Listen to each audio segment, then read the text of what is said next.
So can you paint a picture of what your farm looks like? The general overview of the farm is we've got a 48 stall, 5 stall barn. So we're strictly at a 48 max.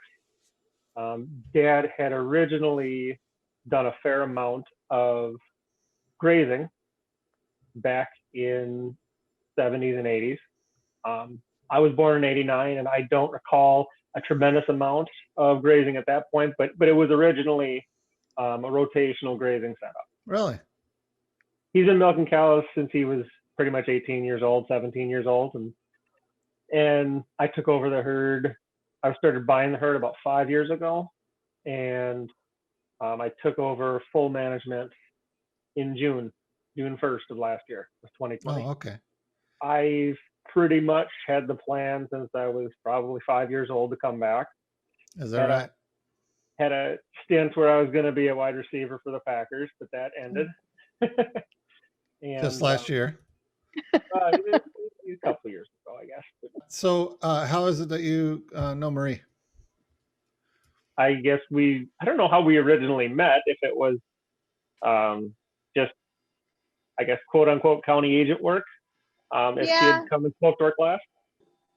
My name's Marie Raboin. I work for Dane County Land Conservation as of the past, I guess, almost 5 years. There wasn't a grazing specialist in the county, so I've ended up filling that role pretty easily and stepping into a nice position there. I think once you establish yourself in a community or in a county or in an area and you gain the trust of a couple farms, it kind of goes out from there. Anything that will help me keep my land profitable, keep the farm profitable, I'm open to. We had switched last year. We had started more of a grazing operation. Oh, okay. Tell us about that. I guess the original mission of this year, the reason why we implemented it was to try and reduce expense as much as we could. So the milk check shows up, it's lower than it has been. And then Marie's talking to you about maybe grazing is a good way to reduce your feed costs. I'm just curious, like, how it actually happens for you. I guess over the last couple of years with her talking to her class, like I think we had the conversation in January, which was basically, I'm all for it. When going from the system I was in, everything is more or less controlled. You can't control how good the feed is in the silo once it's in the silo, but I mean, once it's there, you know what you have. There's so many knowns. And I think the biggest part of this past year was just going from the known, living with the known, to living with the unknown. So you've got like a recipe that you got dialed in when you're feeding them. Yeah. Mixed ration and all that. I learned how cattle react to different situations that I guess I never had to know. I just knew you put feed in front of the cow and she eats it, she gives you milk.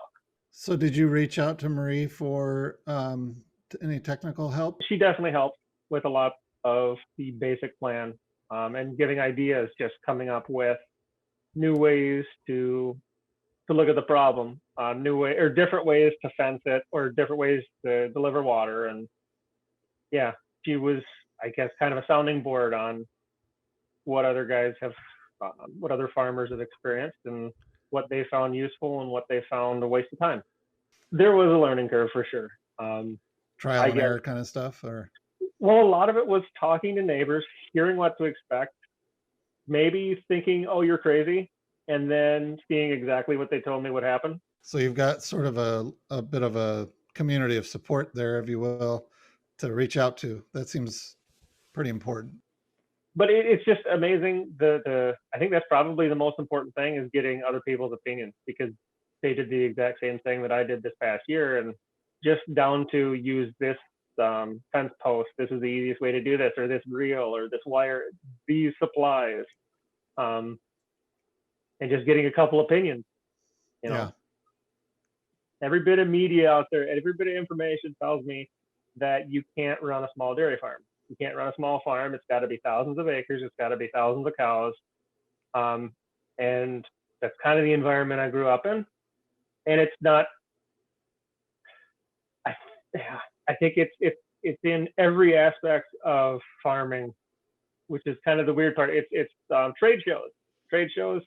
Nobody cares about the small guy. Nobody's developing products for that small farm because that was the past. All that matters is if you like it. All that matters is if you want to do the work. Because if there's enough money to do it, perfect. You get the option to do it or not. But if you don't want to do it, it's way too much time intensive for the amount of. I mean, if you're just doing it for money, there's easier ways to make money. But as far as the transition towards consolidation, I really just think it's hard to find either positions where guys can work on their own. Friends that I have, one that was working into a 200 or 300 cow dairy setup, I had the conversation with him once, and he stated, if I could run 50 cows on my own, I would. And another friend of mine, kind of in a similar setup, moving into a 200 cow setup with his uncles, commented that grazing was, in his view, like the most optimum way to raise cattle. Just their setups didn't allow it. I've had a few farms sell dairy herds, but not out of bankruptcy. Out of I would say, more of a planned retirement, really, and move into beef. I have not, I mean, I'm fortunate in that I have not gone through a bankruptcy with any of the dairy farms I work with. What do you see as the main impediments to them maybe employing more grazing, using more grazing? Well, I think the main impediment for me was just mentality. I knew how the confinement setup worked, and I knew what to expect. Production has no relevancy. It's very small relevancy to actual profitability. So in your mind, it would be, if we were trying to get more grazing out on the landscape, shifting this narrative, however we do that, from maximizing production to maximizing profitability would be for me, a good thing. Yeah, 100%. Like that, the reason, like I said when we started, the reason that it spiked my interest was, okay, well, financially, this seems to be the way to go. With all the information I had that month, I had a situation where it was easy to start. That was the lucky part of it. And I could see potential financial distress if I didn't do anything. And yeah, that was what kind of kicked it into gear. Some of these folks are in like year 3 and 4 that have gone from a straight 100% confinement row crop into what I would call like a very integrated cropping system with cattle. And they're noticing all these other effects. So it's not that they necessarily went into it saying, I'm going to save the planet or climate change is kicking my butt, which some of it, climate change is kicking their butt because it's been so wet. But now that they're in it, they see all these other benefits. They're getting into fields sooner because their soil health is returned. They're able, speaking of manure management, it's easier for them to haul manure on a green living crop than it is a bare soiled field. So I feel like it's almost the afterthought, but then they look around and they see birds and all this stuff and they notice that. Stuff like that. I think it's more that they're noticing changes in their environment and less that they went for the change. Right. I really appreciate the time, Paul and Marie, and it's been fun to learn about your interaction, and we'd like to learn more about it moving forward. So thanks. No, you're welcome.